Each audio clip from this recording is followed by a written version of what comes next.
এখন খেতে বসে পড়েছি। এ খাচ্ছিস? এই তো খেলাম, লতি দিয়ে খাচ্ছি। এরপরে লতি দিয়ে আমিও শুরু করি লতি দিয়ে। ও কচুর লতি বন্ধুরা, আজকে কিন্তু মাছ ছাড়া। চিংড়ি মাছ দিলে অ্যাকচুয়ালি লতির একটা মজা আলাদা, কিন্তু আজকে মাছ ছাড়া। ভিডিওর সঙ্গে থাকেন, আজকে স্পেশাল রেসিপি আছে সব। ভিডিওর সঙ্গে থাকেন, তাহলেই দেখতে পাবেন।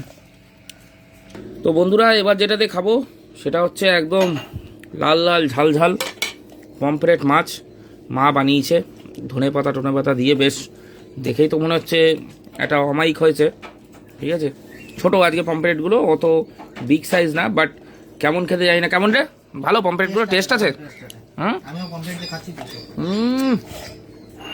তাই তো, হ্যাঁ ভালো হয়েছে ভালো হয়েছে।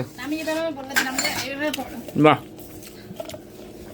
না ডেলি একরকম রেসিপি চলবে না, একটু আলাদা আলাদা করে করতে হবে। খেয়ে মজা আছে দেখুন।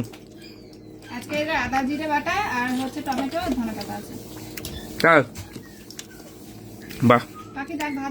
তো বন্ধুরা, সবার শেষে আছে মজাদার জিনিস, দেশি খাসি, সাথে আছে এক বিখ্যাত নল্লি। এই দেখুন, গোটা রসুন, 2 পিস মাংস, নারকেল পিস নিয়ে নিই। ঠিক আছে, আলু আছে একটা, আর নারকেল পিস খুব খতরনাক। এই আলু নিলাম, এই দেখুন রসুন নিলাম, আর এই একদম দেশি খাসি। হ্যাঁ,